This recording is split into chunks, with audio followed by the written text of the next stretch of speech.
cherchez une école de référence pour une double formation universitaire et professionnelle de qualité? Voici l'opportunité à ne pas rater. L'École supérieure d'administration, d'économie, de journalisme et des métiers de l'audiovisuel ESAE vous offre des programmes d'enseignement en licence et en master orientés vers l'emploi qui font d'elle une référence à travers les filières de l'administration générale et territoriale, l'administration du travail et de la sécurité sociale, droit, diplomatie et relations internationales, administration hospitalière, universitaire et intendance, journalisme et métiers de l'audiovisuel et toutes les filières des sciences de gestion. Une seule adresse, www.esae.bj. Rendez-vous dès maintenant sur nos campus ESAE Bedjromende au numéro 90 93 65 21 ou au numéro 98 98 14 00. Paracourt sur le numéro 52 46 12 12. Aboumey-Calavi au numéro 52 88 44 44. Akpaka au numéro 52 88 33 33. ESAE, l'excellence à un nom.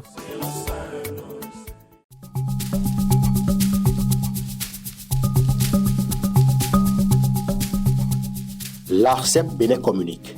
Chers abonnés des réseaux de téléphonie, l'ARCEP Bénin vous informe qu'à partir du 30 novembre 2024, les numéros de téléphone au Bénin passeront de 8 à 10 chiffres.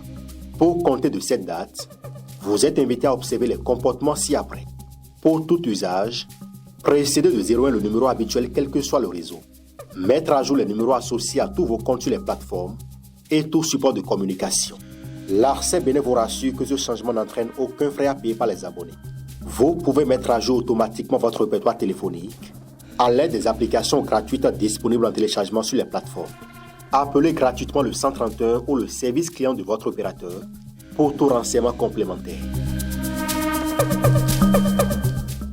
Bonjour à nouveau, chers amis internautes. Nous démarrons cette une des journaux comme il est de coutume par le quotidien Maison, le quotidien béninois d'information générale et d'analyse, l'informateur qui ce matin en manchette affiche actualisation en vue du règlement intérieur et du code d'éthique et de déontologie vers de nouvelles règles au Parlement. Le CANA précise que les discussions sont en cours et l'Assemblée nationale pourra disposer les mois à venir non seulement de nouveaux règlements intérieurs, mais également de nouveaux codes d'éthique et de déontologie. Retrouvez l'article qui vous informe à la page 3 de sa livraison. Ministère de la Justice et de la Législation, audit de la liste électorale, deuxième rencontre avec les partis de l'opposition. L'article qui vous rencontre est à lire en page 4. Décès de l'artiste Praouda, le message de condoléances du ministère de la Culture, des Arts et du Tourisme est relayé à la page 6. Décentralisation, les commissions permanentes de Cotonou, retrouvées également dans les colonnes de la page ce matin de l'informateur, les productions journalistiques des journalistes en herbe en formation sur les différents campus de l'ESAE, l'école supérieure d'administration, d'économie, de journalisme et des métiers de l'audiovisuel qui a ses campus dans les villes de Cotonou, d'Abomey-Calavi et de Paracourt. Le quotidien national d'information ce matin manchette parle de tentative de vente d'une récade du roi Béanzin à Paris. Comment l'opération a été suspendue. Le CANA précise qu'un trésor culturel appartenant au roi Béanzin aurait pu tomber dans on ne sait quelle main il y a quelques jours à l'occasion d'une vente privée à Paris. Mais alertées, les autorités béninoises ont accompli des diligences pour surseoir à l'opération. Retrouvez d'amples explications à la page 7 de la livraison de ce vendredi 27 décembre 2024. Taxe sur les paiements en espèces supérieures à 100 000 francs CFA, renforcer la transparence et la traçabilité. Fraternité ce matin à sa une, fête de fin d'année à Cotonou. Ambiance sans les traditionnels stands de vente que comprend du constat du CANA, élément de réponse à la page 4, mais nous fait savoir en amont que difficile de trouver un stand de vente à Cotonou cette année. Jacques, un habitant de la ville, a dû parcourir une longue distance pour faire ses emplettes de fête. Retrouvez le constat effectué par la rédaction, comme je disais tantôt, à la page 3 de sa livraison de ce matin. Le matinal en manchette s'intéresse au microcrédit à la FIA, un atout pour l'auto l'autonomisation de la femme. Le Canard précise que l'accès au crédit reste l'accès au crédit reste un défi majeur pour les femmes en Afrique de l'Ouest.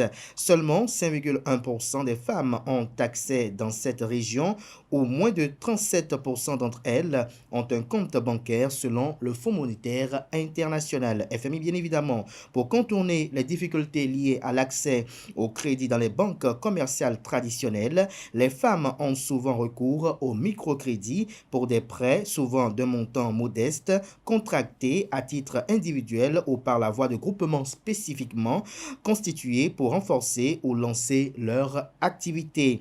Au Bénin, le microcrédit à la FIA est un véritable levier pour l'autonomisation des femmes. Retrouvez l'article qui vante les mérites du microcrédit à la FIA à la page 11 de la livraison de ce vendredi. Facilitation de la réalisation d'infrastructures au Bénin, des engins lourds pour 3 communes, l'article à lire à la page 2.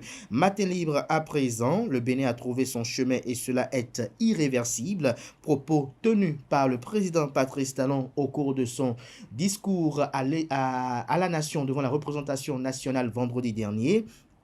L'autre après nous, c'est nous, les Béninois en spectateurs, que comprendre du titre du Canard, lire l'article à la page 2 de sa livraison. Le potentiel en manchette, accusation tous azimuts de la junte militaire nigérienne contre les autorités béninoises.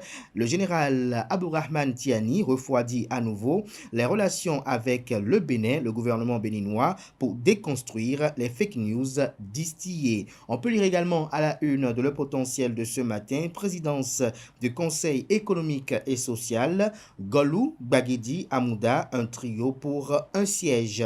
Lire également à la une de Le Potentiel de ce matin, édition 2024 de la fête de la Nativité, Luc Setonji Atropo, maire de la ville de Cotonou, président de l'Association nationale des communes du Bénin et également président de sa fondation éponyme, égaye les enfants de Houeyogbe.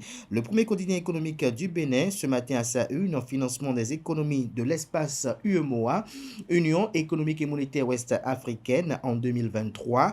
L'offre de crédit bancaire s'est accrue de 16% au Bénin. Nord-Sud quotidien, assurance maladie, important outil de renforcement du capital humain, offre publique de vente, devenez actionnaire de la B2IC. Retrouvez l'article en page 5. Libération nous libère ce matin à sa une. Berge lagunaire de Cotonou, les occupants sommés de libérer les lieux au plus tard le 6 janvier 2025. Conseil des ministres et réforme, une nouvelle dynamique pour une administration publique plus performante. Filao News ce matin à sa une parle de perspectives de développement.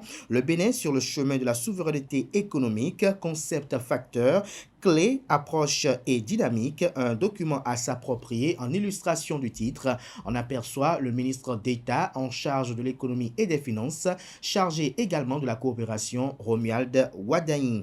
Le télégramme PAG, programme d'action du gouvernement 2021-2026 dans les départements de l'Ouémé et du Plateau, la révolution numérique pour un enseignement moderne. L'article en phase avec le titre est à lire à la page 10. Terrorisme, de graves accusations du général Abdourahmane Tiani sur l'acquisition d'une centaine de drones par le Bénin. Que comprendre de cette nébuleuse? Élément de réponse en page 11. On lit à présent Dynamisme Info qui titre ce matin en manchette, code électoral pour 2026, au-delà de l'exclusion, la crainte d'un vide juridique, précise le Canard. On lit également à la une de Dynamisme Info de ce matin, sorte de pic à l'opposition dans le discours face à la représentation nationale, nécessité pour les soutiens de la rupture d'arrêter de raviver la tension. L'autre quotidien, occupation de la berge lagunaire d'Akpakpa, les occupations illégaux, sommés de libérer sans délai les lieux. Coopération bilatérale, le Bénin et le Mali réaffirment leur engagement à réchauffer leurs liens séculaires.